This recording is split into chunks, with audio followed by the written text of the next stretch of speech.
way that it was in real time broadcast to all of us that way, the brutality, the gruesomeness, the fact that the guy's family was there watching it, the Charlie Kirk assassination. If it's a professional hit, they go for the double tap in the head. Whenever there's an assassination like that, I think that, conspiracy theories fly. I checked, and Israel did buy a bunch of Mausers back after, in the 1940s. They bought them from Germany through Czechoslovakia, but they rebarreled them all to be 308s. Add to the conspiracy and dispel it immediately. It's usually the simplest answer. Yeah, right? it is. It's usually right in front of you. He's the ballistic and gun expert that I go to when I have questions about firearms, I have questions about range. Welcome to Two Taps and Friends. Grab your favorite drink, get comfy, and let's dive into another episode of Two Taps and Friends. Welcome back to Two Taps and Friends. I'm Daniel Rosenberg, host of the show. Today I brought on my another one that's pretty much a co-host of this show, attorney Michael Dye. Michael, welcome back. Well, nice to be here, Danny. You got your smart glasses on? Yeah, I can't read for shit without them. Got it. So I brought Michael on because I wanted to, because Michael, he's the ballistic and gun expert that I go to when I have questions about firearms, I have questions about range, and I have questions about all of that kind of stuff. And what I thought would be interesting is, right now we're dealing with, we all witnessed one of the worst things, probably one of the worst things that I've seen, and the Charlie Kirk assassination. And I was saying to people that, but for 9/11, I think that was one of the most troubling days that I can remember. October 7th, 9/11, October 7th for me, but as an American, the Charlie Kirk assassination. Whether you liked him or not, just the visual of it, the gravity of it, the way that it was in real time broadcast to all of us that way, the brutality, the gruesomeness, the fact that the guy's family was there watching it, it just too much for the brain, the human brain to process almost, But, sadly, as soon as it was, it was a day of processing, I think, for everybody, but it didn't take very long for the conspiracy theorists to come out, right?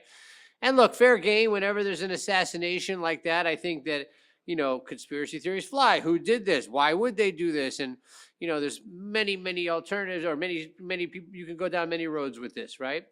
Obviously, where the roads are going now, for some reason, even though we have a clear thing that's in front of you, if people are jumping and trying to tie it to Israel, which I think is just ridiculous, right? But predictable, right? Like immediately I said, let's see how they're going to find this kind of connection.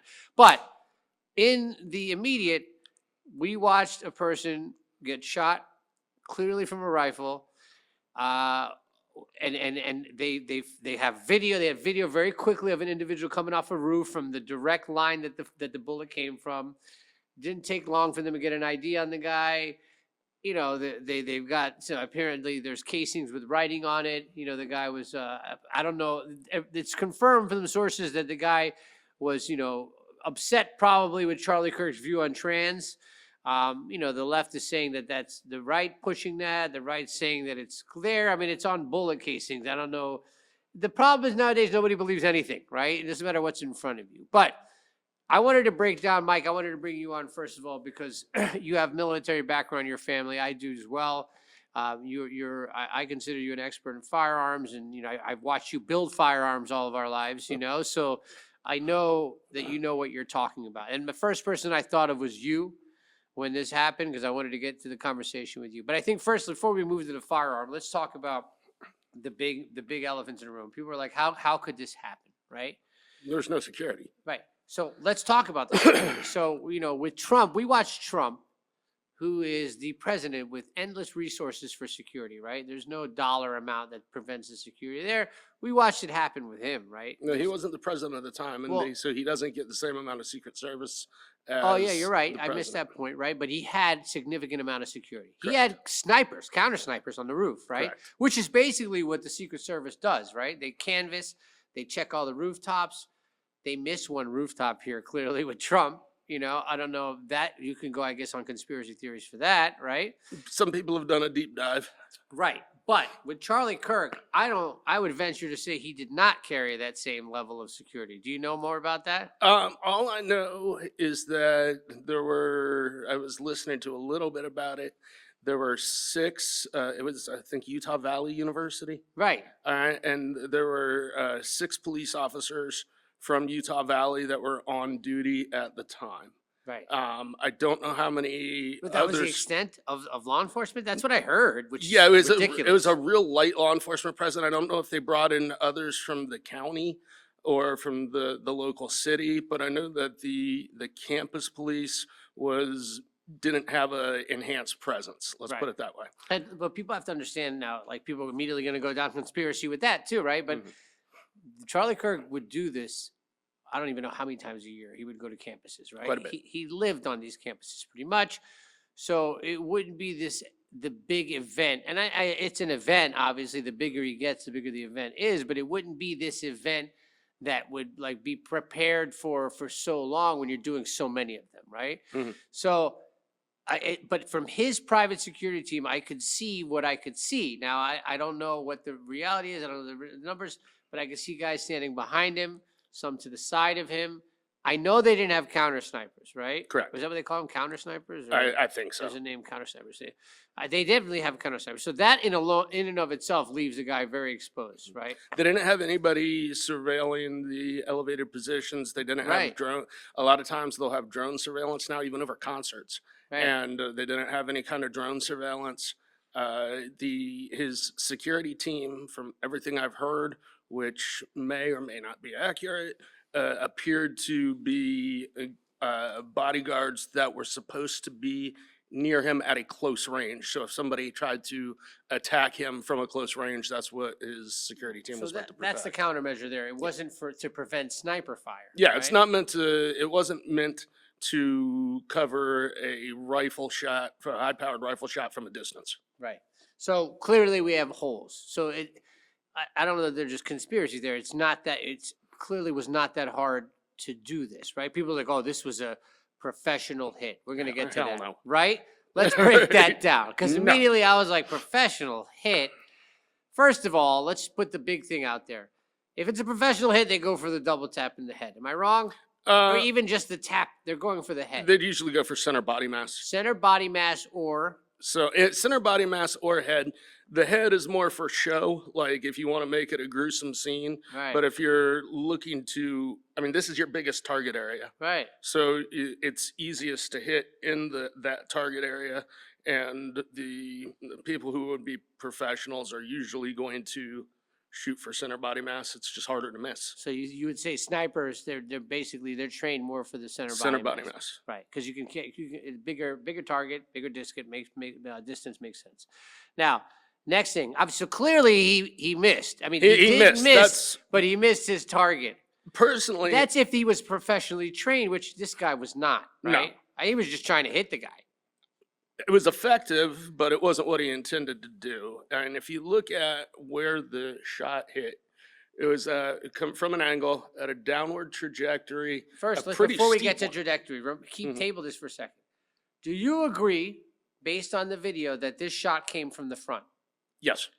There are Actually, literally it's more to the side-ish. understood, you but know. not behind him by one of his team. You No. hear this theory out there? I Yeah. literally have people in my face this week telling me that it came from a small caliber gun from behind.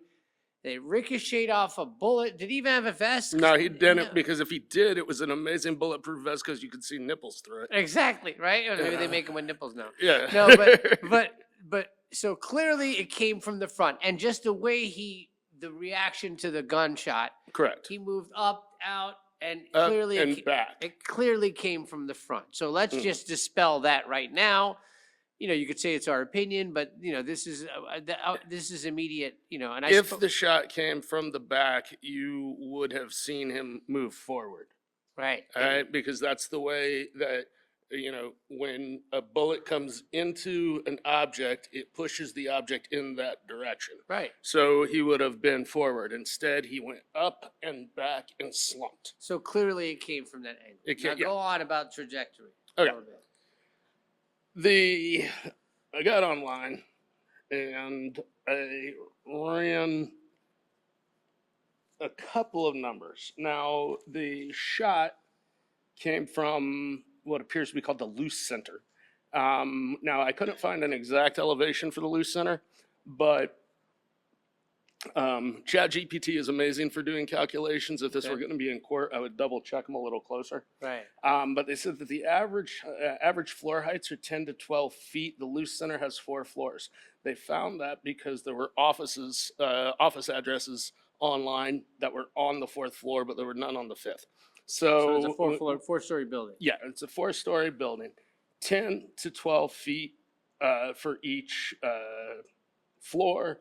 And if we just go ahead and we use the median range of that, you're looking at an elevation of approximately 44 feet. Now, the problem is that Charlie Kirk was on a stage, and the stage is not necessarily at ground level. It's elevated a little bit as well. Right. So they came up, and how did they use that? They determined the distance between the stage and the shooting point on satellite imagery, given a coordinate-to-coordinate distance. And they came up with an elevation of 37.8 feet and 393.8 horizontal distance. Okay. All right. Using the Pythagorean theorem, or x squared, y squared, c yeah. squared. All right, that means there's a shot distance of 395.61 feet.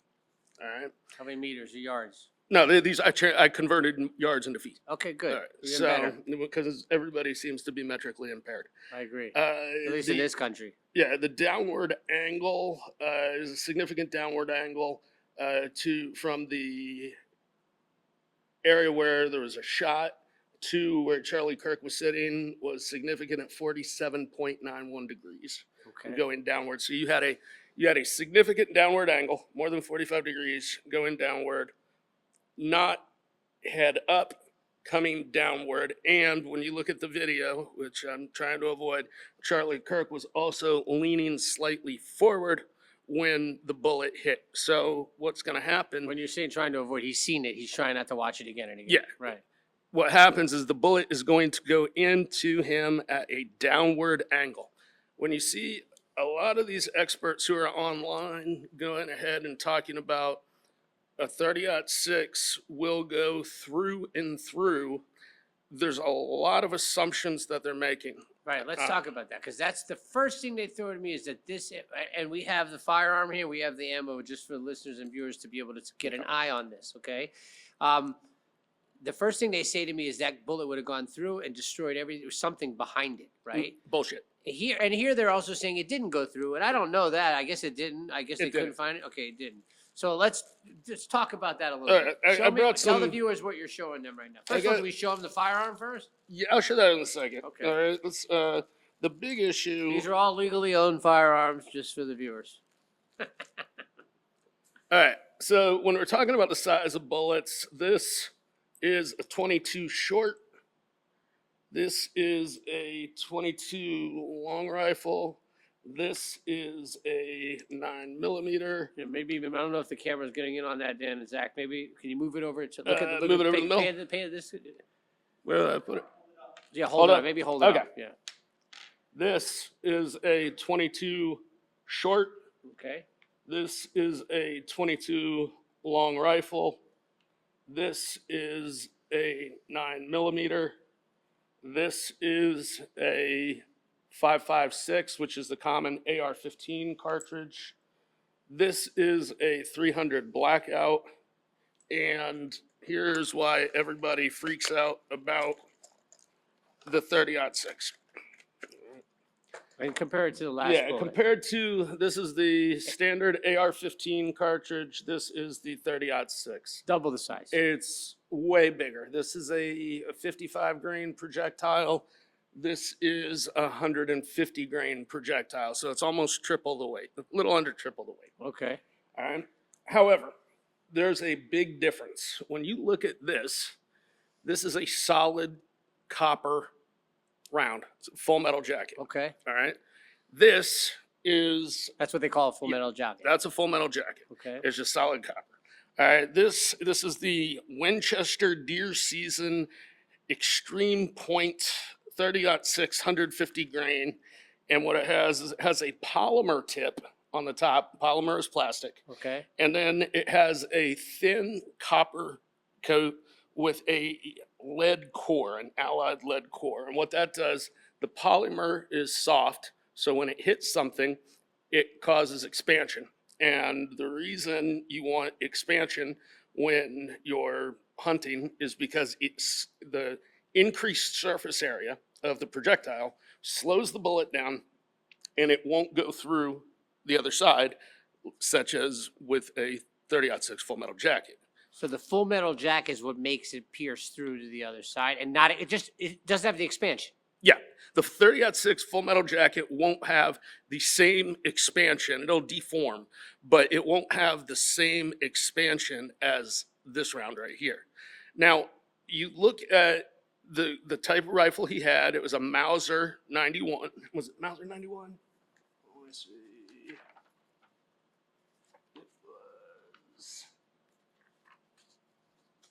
But whatever it was, it took that round. Yeah, it was a Mauser. It was and he referred to it as Grandpa's hunting rifle. Okay. All right.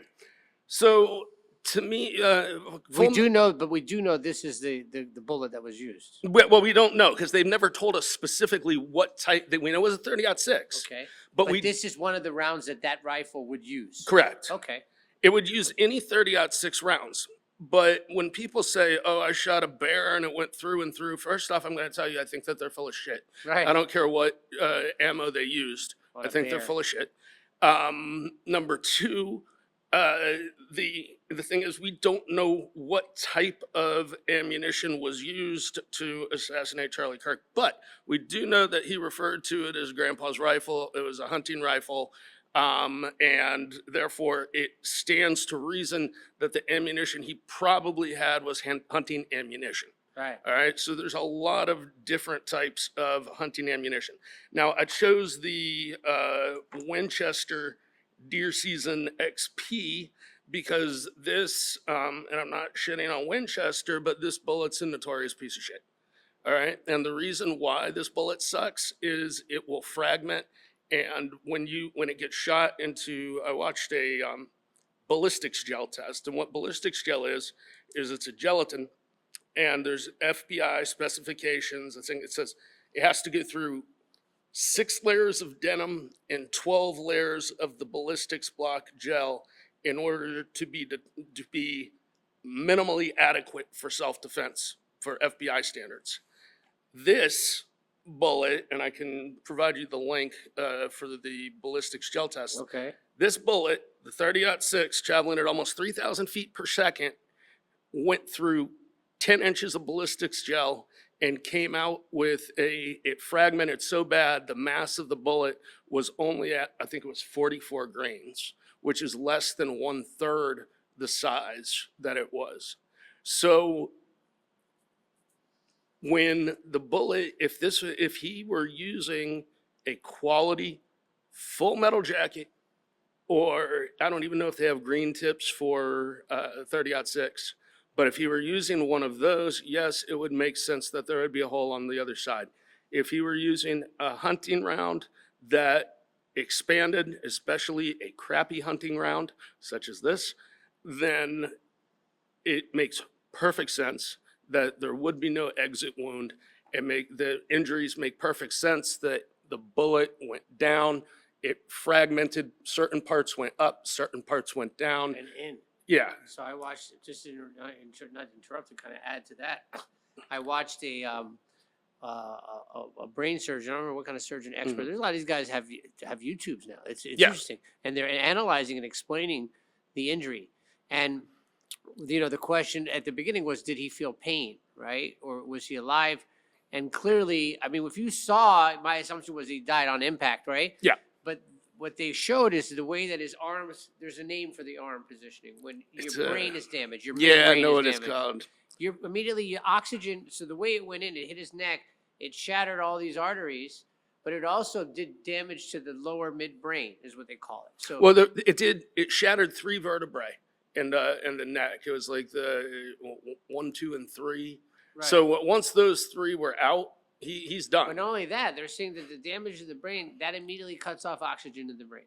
right? Mm. So maybe you find a pulse for a little bit, but he's gone, right? And his arm position, the way he went back is he braced like this, and that's indicative of Brain damage, for severe brain severe damage. brain damage done.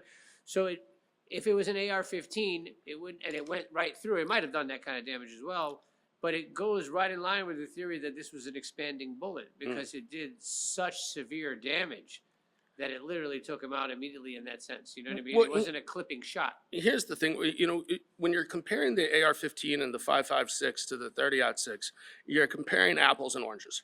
All right, there's two different rounds that are used for two different purposes. The 5.56 is an intermediate range round. All right, and when we've seen the 5.56 used in criminal situations, it's usually at a close distance. School shootings, things like that. We see the 5.56 that's used at a very close distance. The bullets are traveling in excess of 3,000 feet per second. It's essentially point blank range, which means that they don't have to adjust for ballistics drop or the bullet drop. Those bullets are traveling so fast, they're going to go through and through almost every time. All right. When if you shot somebody point blank with a 30-06, it would do the same thing. But the 30-06 is designed to be a long range cartridge. When it was founded, it was made in 1906. Oops, sorry. Go ahead. It was made in 1906, and the specifications for it were that they wanted it to be able to make a 1,000-yard shot. So this, whereas the 30-06, and whereas the 5.56, I think it's a 300 to 500-yard shot. So you're dealing with a bullet that's meant to go much farther. Right, and leads me to the next question. People say, "Oh, made a crazy shot." Do you think that was a hard shot? So it's funny. I knew you would say that, right? He's nodding no to the Spotify listeners and Apple Podcasts. He's nodding no.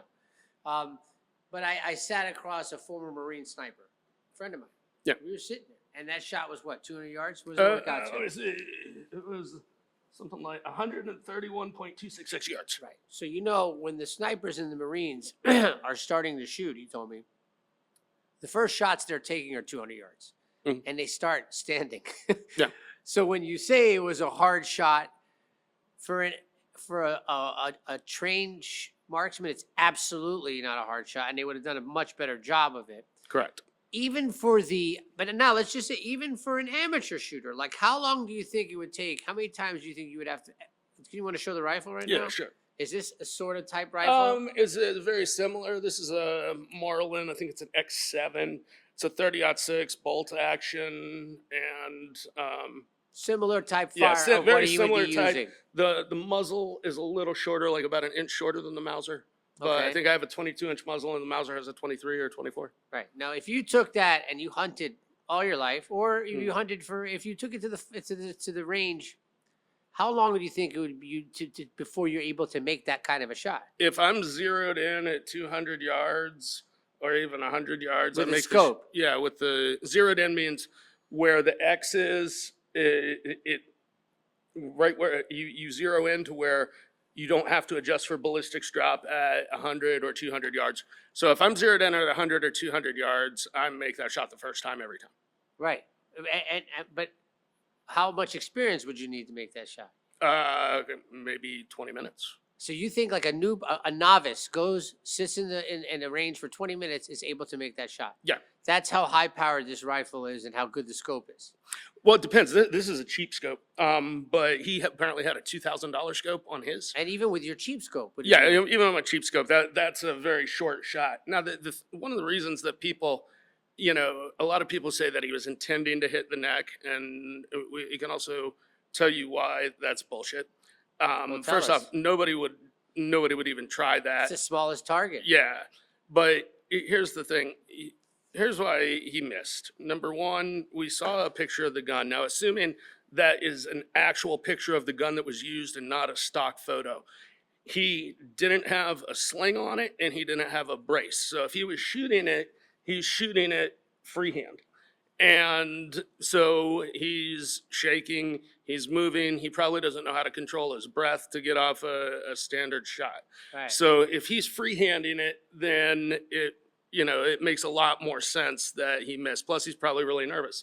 On this one, I've got a bipod, so it makes it pretty steady. All right. Did he have one on his? Or we don't No, know? he had no bipod. He had no sling. It was just 30-06. So he might have had something that he placed on the barrel, but it's not going to be as reliable as a bipod, or he might have had something to prop up the barrel, but it's not going to be. Now let's talk about. So I've fired guns a lot, but if you haven't, when you have something with guns, handguns, that you have something in sight, it's still easier to miss because you have the kick, right? Yeah. You have a kick, and it's not really a scope; it's just this kind of like sight thing. But explain to the viewers, with a rifle with a scope, if it's in there, you're hitting it. Is that accurate? Well, first off, with a scope, it's like a pair of binoculars. Actually it's a monocular is the term for it, where you can just look through it and it will enlarge, and then you can focus to make it even larger and larger and larger. And how accurate does the bullet make that mark? How accurate? How much kick? How much variance for error? Well, is there? it's by the time this thing kicks, the bullet's already gone and on its way. Oh, so it delivers precision. Yeah. So you pull it, and it fires it out. The kick is going to have negligible impact on, because it's different for handguns, but for a rifle, the kick's going to have negligible impact. The problem with a recoil is that it affects your follow-up shot. So if there's a big recoil on a gun, then you've got to get your sights on it again.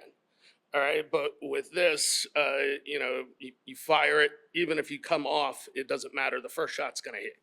Got it. So Right. it's if you have your scope zeroed in, it's deadly accurate. I've heard people say that they could have hit somebody they could have picked which nostril they wanted to hit them in at that range, and it's entirely true. Right. So you subscribe to the theory that this was the shooter. Yeah. All right. That this is a straight If up. we're playing Clue, it was the furry fucker from the roof with the 30-06. I mean, this is what bothers me is like, where are we these days? Where we watch this, we see it all in front of us, and we don't believe it. You just paint it into whatever you want to make it. Like, Well, the biggest thing that I am finding that kind of gets me a little irritated is the lies about the 30-06 round. All right. You have these guys who are on there, and now everybody has a social media page, and everybody who's ever gone hog hunting is now an expert on the 30-06. And they just say stupid shit. And, I've seen a 30-06 go through 2 No, you haven't. All right. Right. I'll just tell you that right now. You have not. Now, there is a cartridge called the 50 BMG, which has a much better ballistics coefficient, so it can take further shots. It's got a much heavier round. People are trying to make the 30-06 sound like it's a 50 BMG cartridge, because the 50 BMG will rip arms off and go through a lot of stuff.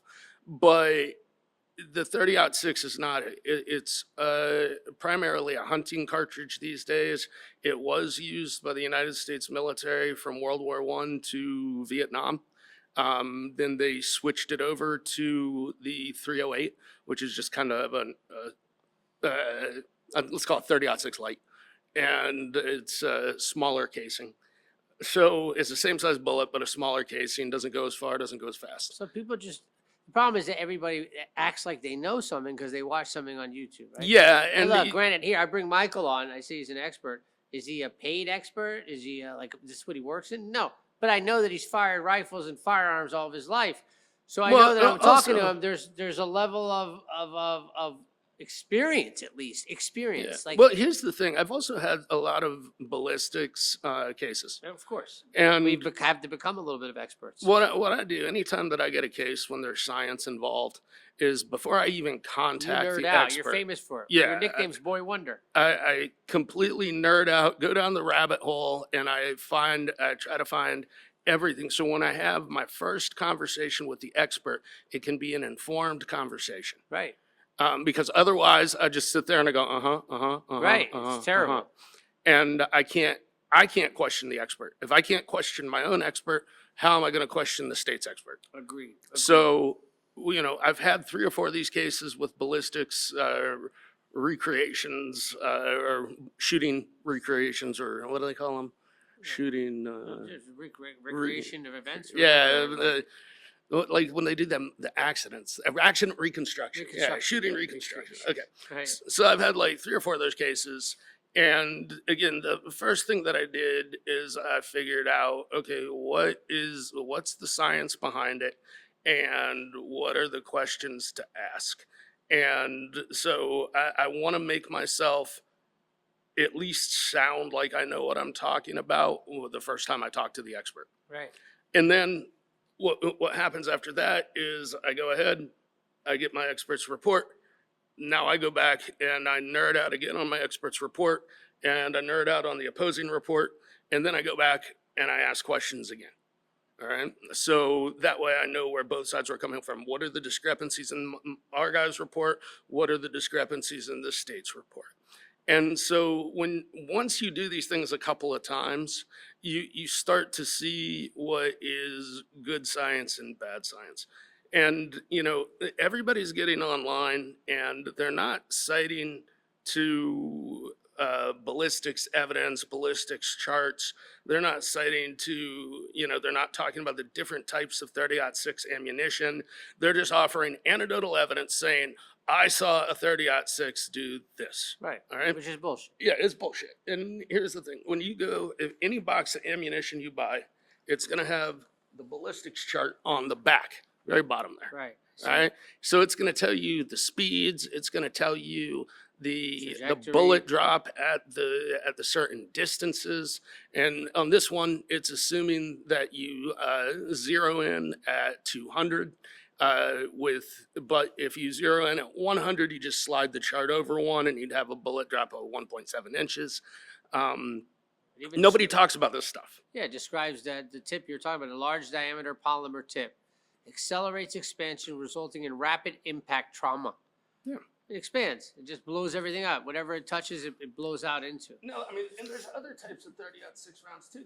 There's frangible 30-06, which are just basically a metal powder that's pressed together with high heat that once it hits something, it just breaks apart instantly. Right. There's low recoil 30-06, these are 125 grain. These are 150 grain. They also come in 180 grain. And the 125 grain are specifically made for antique rifles so that they don't damage the firing mechanisms. So it wouldn't surprise me if he had a low powered 30-06 round. There's so many variables that get taken into account. And I've got pages on pages of different things that could have happened. But all of it leads to one conclusion, which is, was it possible that Charlie Kirk got shot with a 30-06 from that angle, and it did what that bullet did?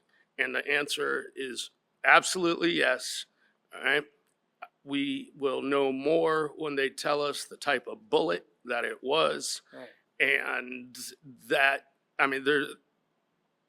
there's endless rounds. Right, and that's the problem, is that the theories online have already just gone like rapid fire, and we don't have autopsies. We have nothing, right? Well, that's like when you remember We the have last. nothing. Yeah.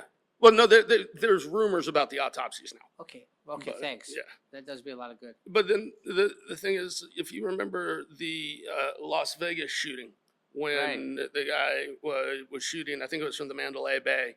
And the first thing I noticed when I heard the firing pattern is there were pauses in the repetition. It was like pop, pop, pop, pop, pop, pop, pop, pop. Right, I heard it. And so it wasn't a steady stream of just like that. It was inconsistent, the timing between the rounds. Mm-hmm.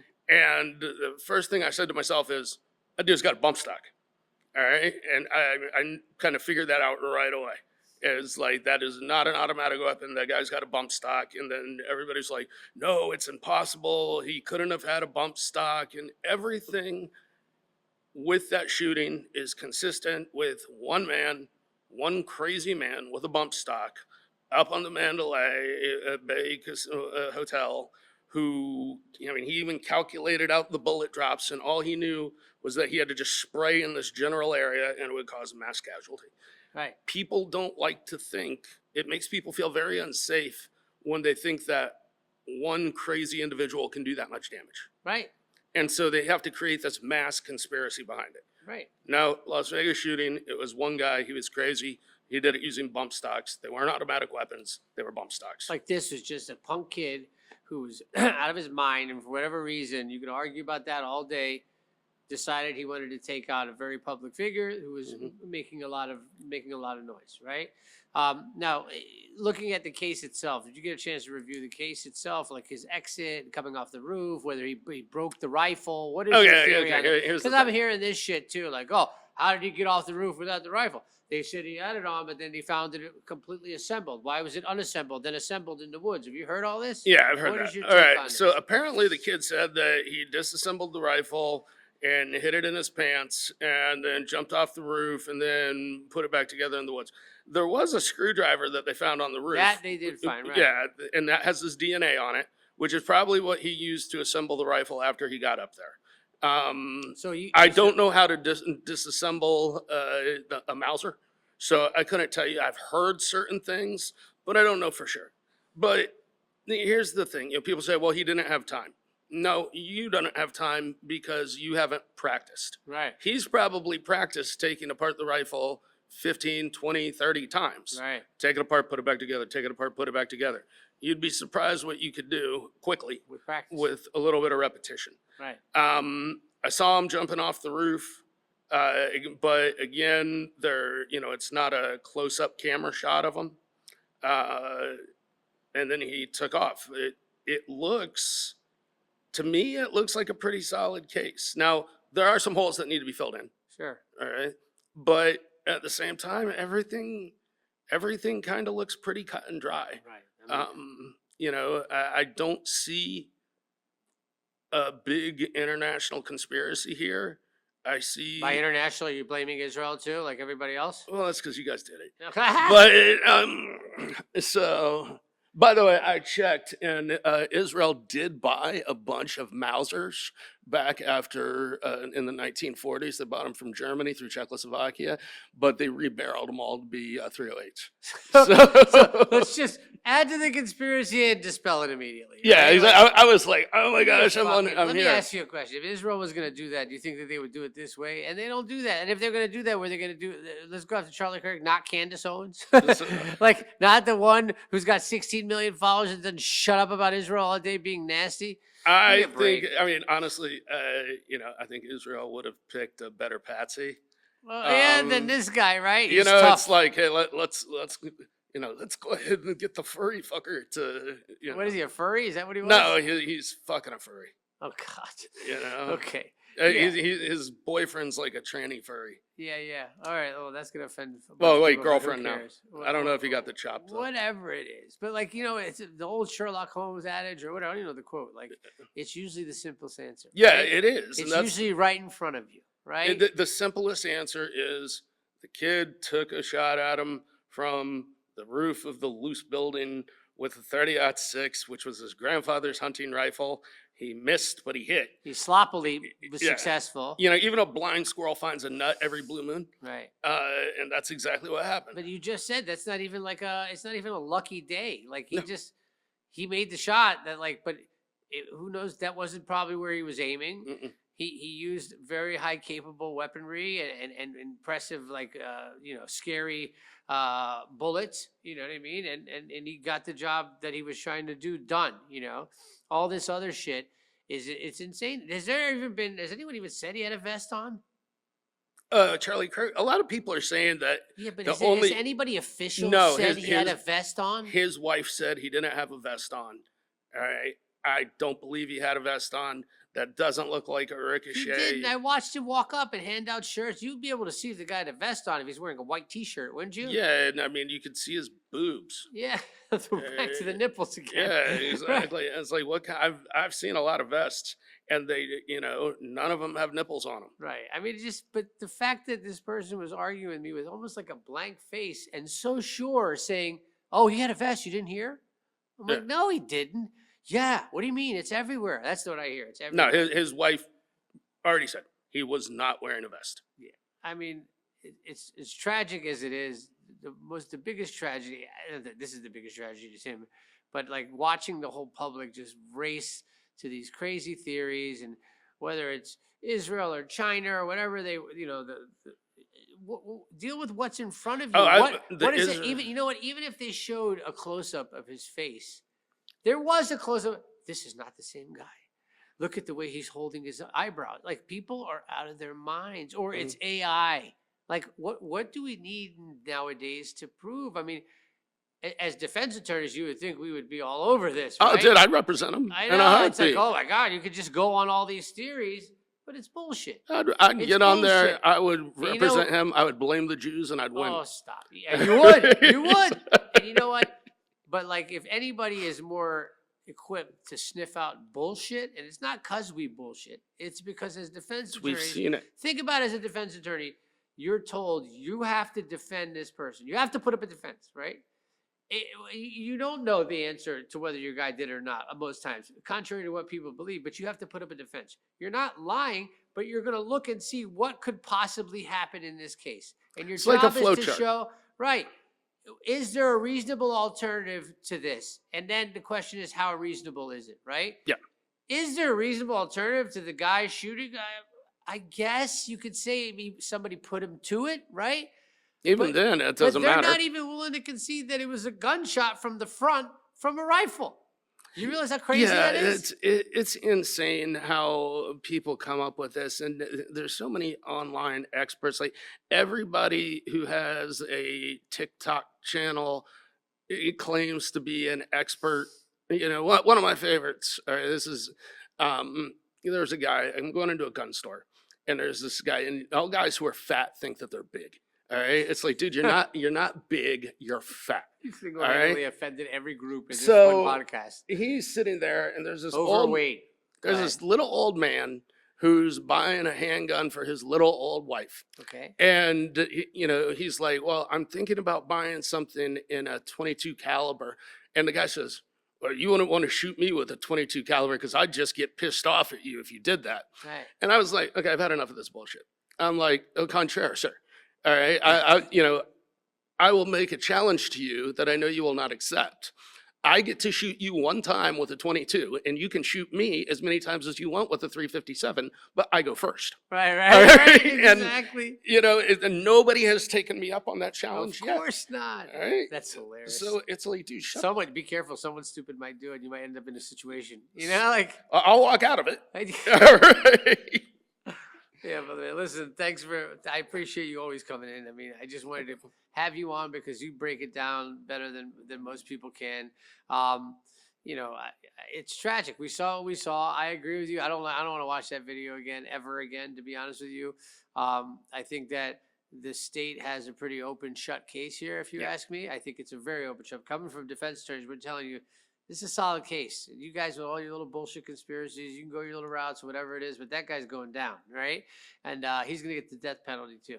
So And in Utah, and rightfully so. Utah, it's a firing squad. Right.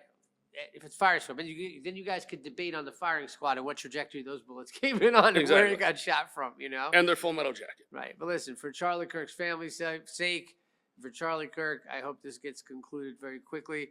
Obviously, our hearts go out to the family and all the people and all the Americans that had to watch that day. It was a traumatic event, and I hope this country could wrap this thing up and move forward as best as we can. But yeah, Mike, thanks for coming on. Always love your buddy, and I'll have you again soon, I'm sure. To all my viewers and listeners, thanks for watching Two Taps and Friends. Please like, subscribe to the channel. Like I say, if you like, subscribe to the channel, it gives us more outreach, gives us more opportunity to bring other people in here. You can follow us. We're on YouTube. We're on Spotify. We're on Apple Podcasts. We're on Instagram, Facebook. We're on TikTok. We're everywhere. We have a great marketing team. So thank you all very much. We love you all. Love all our listeners and viewers. See you next time. Goodbye. Cut.